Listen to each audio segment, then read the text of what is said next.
ওই যখন রাঁধতে যায় তখনও দেখি কানের মধ্যে মোবাইল, আবার যখন টেলিভিশন দেখে তখনও দেখি কথা কয়। ও মনে হয় ওর বন্ধু বা বান্ধবীর সাথে কথা কয়, বুঝছো? দেখো রে বাপ, এত সিধা হইও না।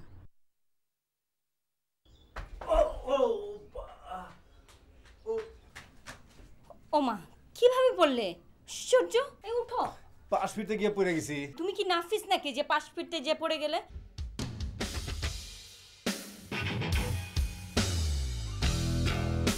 মা, আপনি কি দরজা খুলে বের হয়েছিলেন? মা, আপনি কি দরজা খুলে বের হয়েছিলেন? আমার কি মন রেখে বলেছে জানেন? আপনার টাই না একদম ছিঁড়া ভালাই, আপনার বাগান যা করছিলাম আপনার।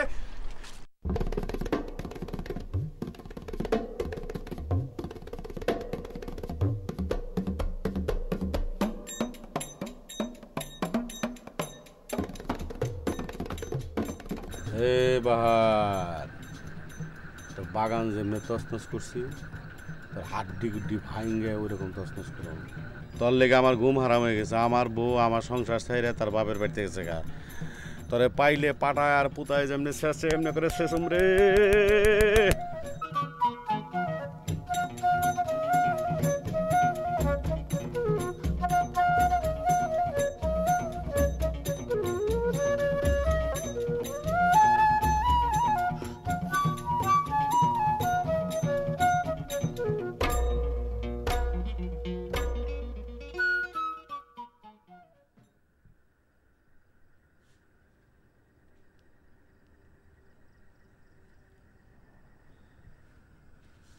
হ্যালো, কে?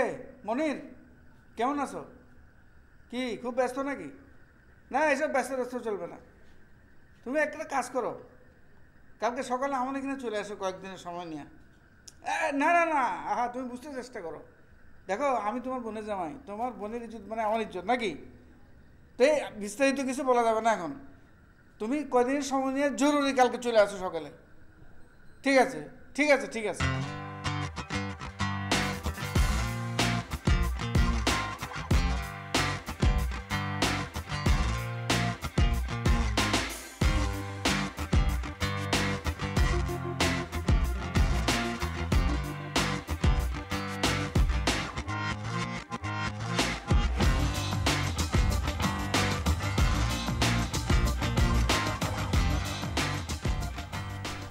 আর কতক্ষণ মন খারাপ করে দাঁড়ায় থাকবে?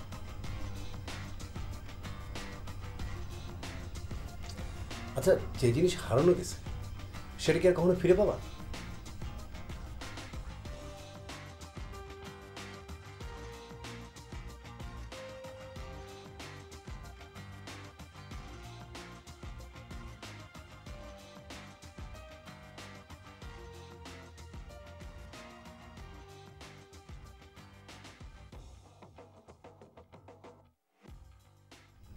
আমি কোনো মতে মেনে নিতে পারছি না আমার মায়ের সেই স্মৃতিগুলো চুরি হয়ে যায়। আমার মার একটা ছবি আমার কাছে নেই, শুধুমাত্র ওই চীনামাটি বাটিগুলো ছাড়া। সেটা তো বুঝলাম, কিন্তু এখন আর আফসোস করে কোনো লাভ আছে বলো? আফসোস করে লাভ আছে কিনা মানে? মানে কি? আরে যা যাবার সেটা তো গেছে, চোর এসে তো আর জিনিসপত্র ফেরত দিয়ে যাবে না। এটাতে তো মন খারাপ করার কি আছে? তবু ভাগ্য ভালো যে অল্পের উপর দিয়ে গেছে। টাকা পয়সা, সোনা গয়না এগুলো তো চুরি হয় নাই, সেগুলো তো চুরি হইতে পারতো নাকি? মুশফিক, দেখো, আমার মায়ের একটা শৈশবান স্মৃতিও আমার কাছে অনেক বড় স্মৃতি। তুমি সেটা বুঝবা না। আজকে তোমার মার জন্য এত বড় একটা ঘটনা ঘটলো। আশ্চর্য, এটা তো একটা দুর্ঘটনা। মা কি জানতো নাকি যে দরজা খুলে রেখে গেলে চুরি হয়ে যাবে? আর কি বলতো সেই সব? আর এখন মা যদি এসব কথাবার্তা শোনে তাহলে বুঝতে পারতেছো কি হবে? মুশফিক, এখনো তুমি তোমাকে নিয়ে, তোমার মাকে নিয়ে ব্যস্ত আছো। আমার মায়ের প্রতি তো তোমার কোনো কেয়ার ছিল না। আমার মায়ের স্মৃতির প্রতি তোমার কোনো মূল্য নাই। কয়েকদিন পর বলবে হয়তো আমার প্রতিও তোমার কোনো মূল্য থাকবে না। প্লিজ সিচুয়েশনটা বোঝার চেষ্টা করো। This is simply an accident. এখন ফ্যামিলির মধ্যে আরেকটা অ্যাক্সিডেন্ট করার তো কোনো মানে হয় না। মুশফিক, তুমি আগামী এক সপ্তাহ আমার সাথে কোনো রকম কথা বলবা না। এই মেরিন, আরে আশ্চর্য, এখন আমার উপর দিয়ে যাবে নাকি?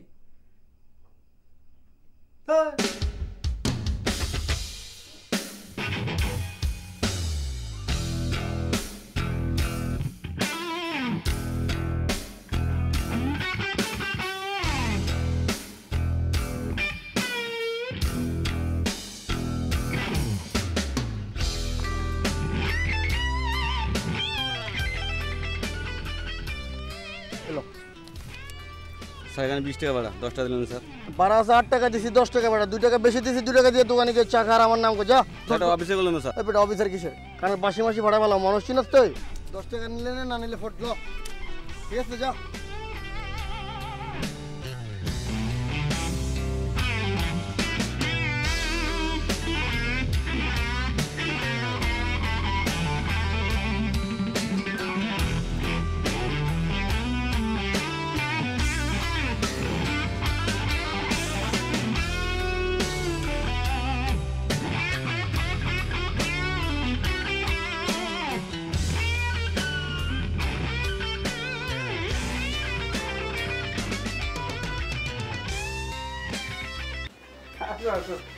একদম টাইম মতো চলে আসছো।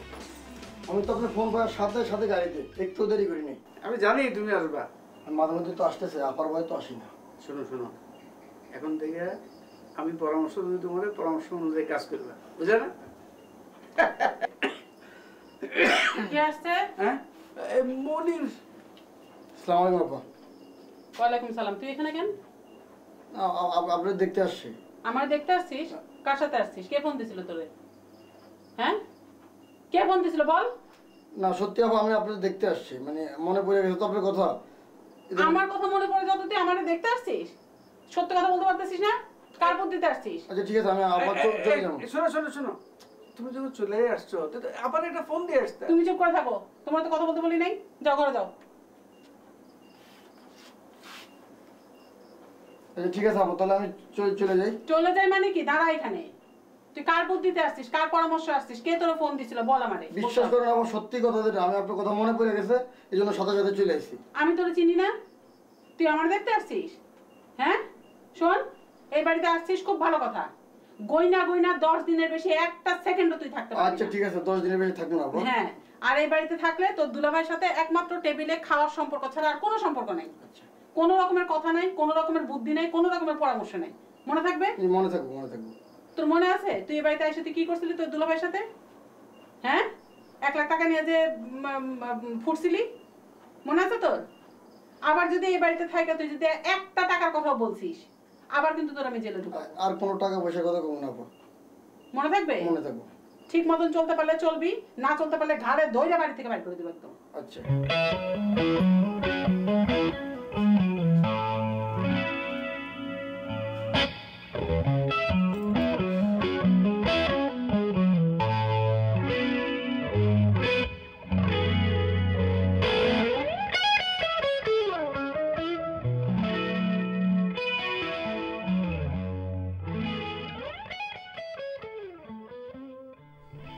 মা, তোমার পান কি শেষ হয়ে গেছে? আনতে হবে।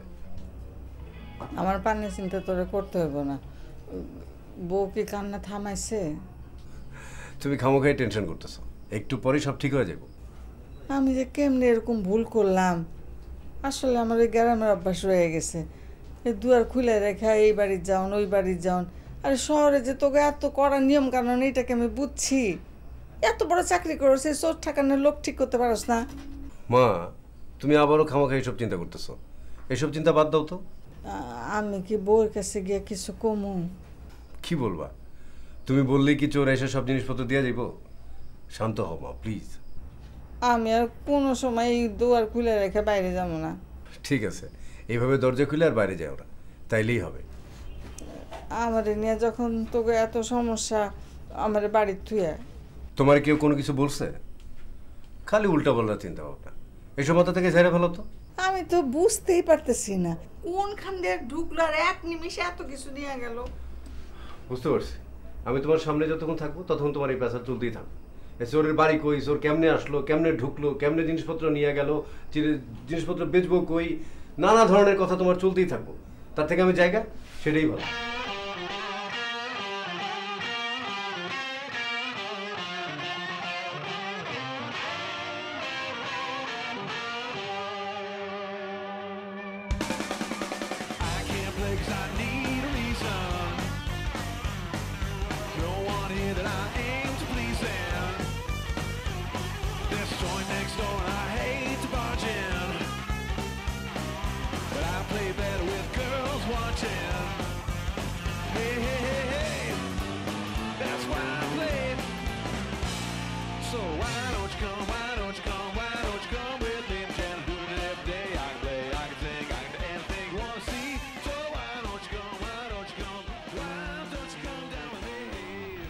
হ্যালো, হ্যাঁ বলো, কি বলবা?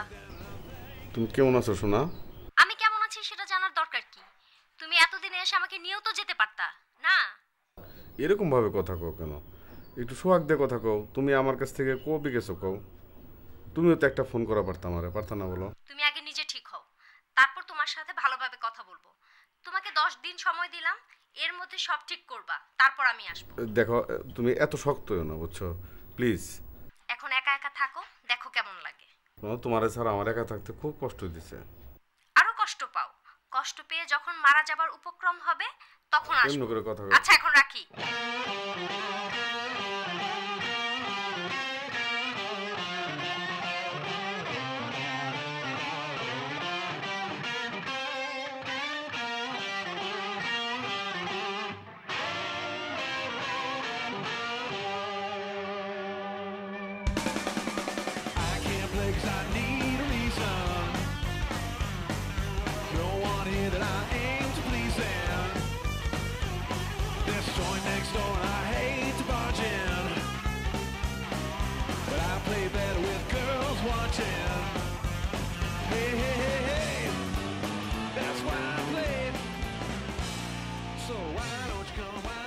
কোথায় যাস?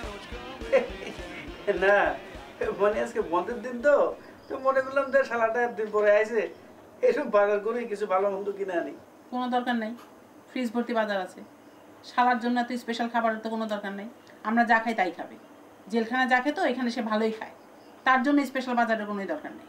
আহা, তোমার ভাই তুমি বুঝতে পারবে না, তোমার ভাই তো আমার কাছে মেহমান, তোর জন্য একটা ভালো মন্দ লাগে না, এত দিন পরে আইছে। আর তাছাড়া অফিসের এক লোকের সাথে আমার একটু সলা পরামর্শ আছে, বাজারে করলাম আর ওই কথাবার্তাও কইলাম, এক ডিলে দুই বাকি আর কি। কেন সলা পরামর্শ ছুটির দিনে কিসের? আজকাল ছুটির দিন, আরে ভর দুপুরবেলা তুমি বাজারে যে সলা পরামর্শ করবে মানে? তোমার নিশ্চয় অন্য কোনো বুদ্ধি আছে, কি ঝামেলা আছে সেটা বলো। না না না না, কোনো ঝামেলা নাই। অফিসে অনেক কথা তো বলা যায় না, গোপন কথা থাকে না, তাই মনে করলাম আজকে বন্ধের দিন একটু বাজারে করি আর সাথে একটু পরামর্শ করি, এই আর কি। বাজারে যাওয়ার কোনো দরকার নেই, ফ্রিজ ভর্তি খাবার আছে, চুপ করে শুয়ে থাকো, যাও। ভাই আমার আর টেনশন তোমার, আমি তো বুঝলাম না বিষয়টা। নিশ্চয়ই কোনো ঘটনা আছে। ভাই আমার কাছে অতিথি একদিন পরে আসে বেচারা।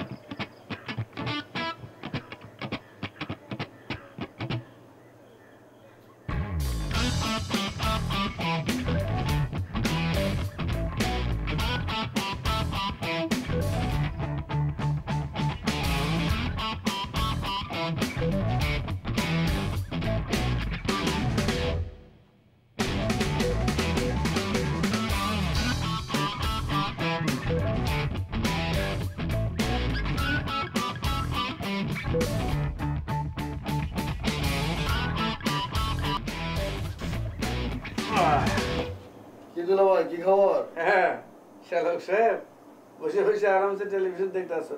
আরে তোমার যে জন্য জরুরি ডেকে আনলাম সেই কথাই তো হইলো না। কোন না কেন? আরে বলবো কেমনে, তোমার বোনে যদি টের পায় তোমারও তো শেষ বউ, আমার 14 গোষ্ঠী উদ্ধার করবে।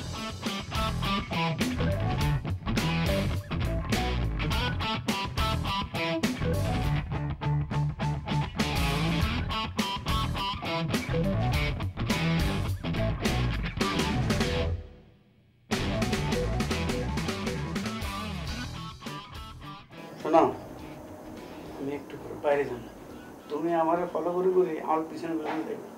আমি বাজারে যে একটা দোকানে বসবো, তুমিও যাবে, দুজনে চা খামো আর পরামর্শ করবো, ওই অনুযায়ী তুমি কাজ করবে। আপনি আফারে তো ভয় পান কেন? আমি তো ভয় পাই না। আরে আবার সাথে আমি ঘর করি, আমি জানি। তুমি তো মেয়ে 5 বছর জেলে ছিলাম, তুমি কি বুঝছো? কি ব্যাপার, কি করো তুমি এখানে? না না, আমি কিছু করি না, আমি টেলিভিশন দেখতেছি। টেলিভিশন দেখতে আসছো মানে? তুমি প্রত্যেকদিন দুপুরবেলা ঘুমাও, আর আজকে তুমি টেলিভিশন দেখতে আসছো, তোমার ঘুম থেকে উঠানো যায় না, বিষয়টা কি? না ভাই, শ্যালক সাহেব আসছে, তার সাথে বসি। শ্যালক সাহেব আসছে, তার সাথে বসতো তুমি? যাও যাও, ঘরে যাও। ঠিক আছে ঠিক আছে, এত কথা করে আমি ঘুমাতে যেতেছি। এই কি হয়েছে? আমি তো টিভি দেখতেছি। টিভি দেখতেছিস? তুই কি মনে করছিস আমি কিছু বুঝি না? দুলার সাথে কি পরামর্শ করছিলি? আমি তো কথাই বলি না। কথাই বলিস না? শোন মনির, তুই যদি ঠিক মতন চলতে পারিস তাহলে তুই এই বাড়িতে থাকবি, আর যদি চলতে না পারিস তাহলে সোজা চলে যাবি। আমি ভালো হয়ে গেছি তো আপা। ভালো হয়ে গেছিস? তুই ছিলি তো জেলখানায়, মান সম্মান আমার কিছুই রাখিস নাই, সবই তো শেষ করছিস। দুলাভাইয়ের সাথে কোনো রকমের কোনো পরামর্শ চলবে না। যখন তোর দুলাভাই যদি আসেও তাহলে তুই আমাকে ডাক দিবি। আচ্ছা জি, মনে থাকবে? মনে থাকবে।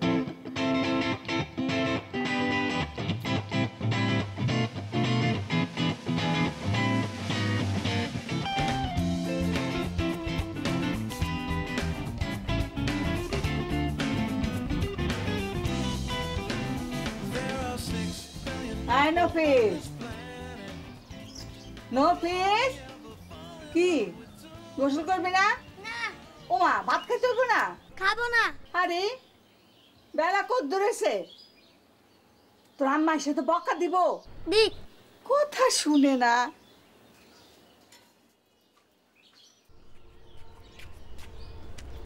আয় আয় ভাই আয়। না যাবো না। আরে আমি তোর লাগে পারিনি, বুড়া মানুষ। যাবো না। আয় ভাই না ভাই না, আয় না, ভালো ভালো আয় আয়। আবার কি ধরে মাটির মধ্যে এসিস রে, কি এটা? আয়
মুশফিক, এই মুশফিক খাবে না? বের হও।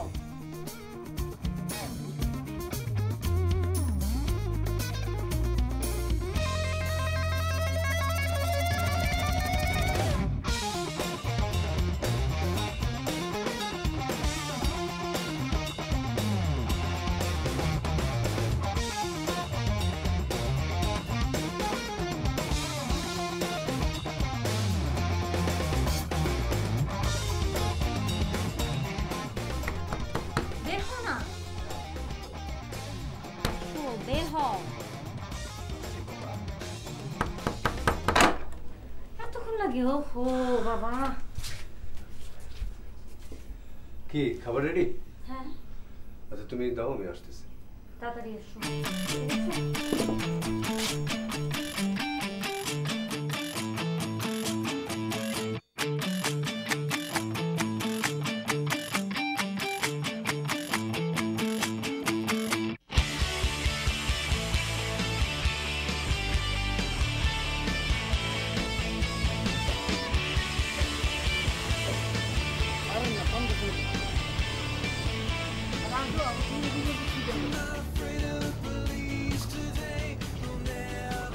আসো এখানে বসো।